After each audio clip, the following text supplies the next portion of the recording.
الحمدللہ وحدہ والصلاة والسلام علی من لا نبی بعدہ اما بعد فاعوذ باللہ من الشیطان الرجیم بسم اللہ الرحمن الرحیم عن ابی ہریرہ رضی اللہ تعالی عنہ ان رسول اللہ صلی اللہ علیہ وسلم قال من قام رمضان ایمانا واحتسابا غفر له ما تقدم من ذنبہ اللہم صلی علی محمد وعلی آل محمد کما صلیت علی ابراہیم وعلی آل ابراہیم انک حمید مجید اللہم بارک علی محمد وعلی آل محمد کما بارکت علی ابراہیم وعلی آل ابراہیم انک حمید مجید۔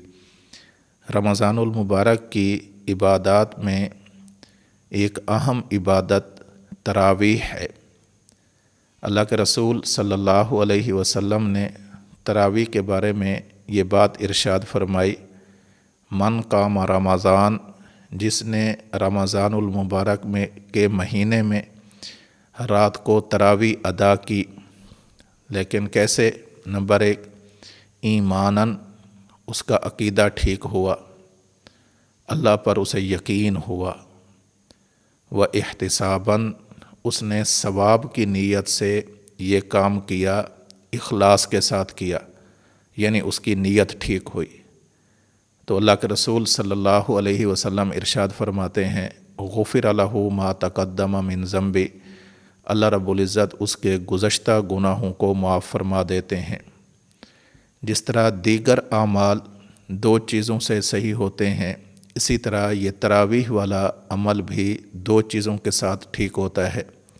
نمبر 1، عقیدہ ٹھیک ہو، اگر عقیدہ ٹھیک نہیں تو تراویح جتنی پڑھ لیں اللہ کے ہاں قبول نہیں ہوگی۔ نمبر 2، نیت ٹھیک ہو، اگر نیت ٹھیک نہ ہوئی تو جتنی بھی بندہ عبادت کرتا رہے، جو تراویح پڑھتا رہے، اللہ کے ہاں وہ قبول نہیں ہوتی۔ تو اللہ کے رسول صلی اللہ علیہ وسلم نے تراویح کی قبولیت کے لیے 2 چیزوں کو ذکر فرمایا، من قام رمضان ایماناً، جو بندہ ایمان کی حالت میں، عقیدے کی درستگی کی حالت میں تراویح ادا کرتا ہے، اللہ اس کی تراویح کو قبول فرمائیں گے۔ نمبر 2، و احتساباً، جس نے اللہ سے ثواب کی امید کی نیت سے تراویح پڑھی ہے، اللہ اس کی عبادت کو قبول فرمائیں گے۔ اگر عقیدہ ٹھیک نہ ہو تراویح تب بھی قبول نہیں ہے، اگر نیت ٹھیک نہ ہو تراویح تب بھی قبول نہیں ہے۔ تو ہمیں خیال کرنا چاہیے، رمضان المبارک ہے، بہت مقدس مہینہ ہے، ہم سب لوگ تراویح پڑھ رہے ہوتے ہیں، ان 2 چیزوں کو ہمیں خیال کرنا چاہیے۔ نمبر 1، ہمارا عقیدہ ٹھیک ہو، نمبر 2، ہماری نیت ٹھیک ہو۔ جب عقیدہ بھی ٹھیک ہوگا، نیت بھی ٹھیک ہوگی، اور رمضان المبارک جیسا مقدس مہینہ ہوگا، پھر تراویح پڑھانے والے کی بھی اللہ تراویح کو قبول فرمائیں گے، پیچھے کھڑے ہو کر جو سننے والے ہیں اللہ ان کی تراویح کو بھی قبول فرمائیں گے۔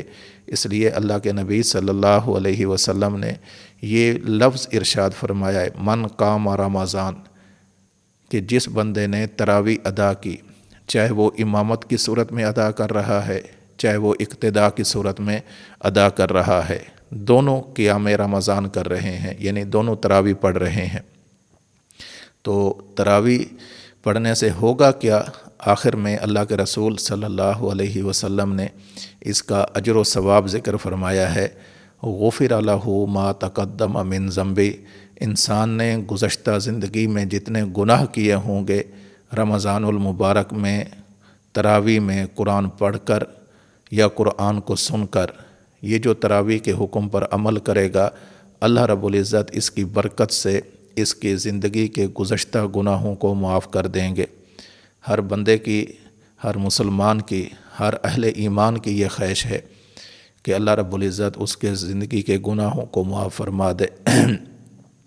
اور اللہ کے رسول صلی اللہ علیہ وسلم اس کا طریقہ بھی بتا رہے ہیں، اگر یہ چاہتے ہو کہ ہماری زندگیوں کے سابقہ گناہ معاف ہو جائیں تو پھر رمضان المبارک کا مہینہ ہے، اس مہینے میں تراویح کا اہتمام کرو، اللہ رب العزت سابقہ گناہوں کو معاف فرما دیں گے۔ تو حدیث مبارک سے جو چیز ہمیں سمجھ میں آئی وہ چیز کہ رمضان کا مہینہ آ جائے، نمبر 1 تراویح ادا کرنی ہے۔ نمبر 2 عقیدہ ٹھیک ہونا چاہیے۔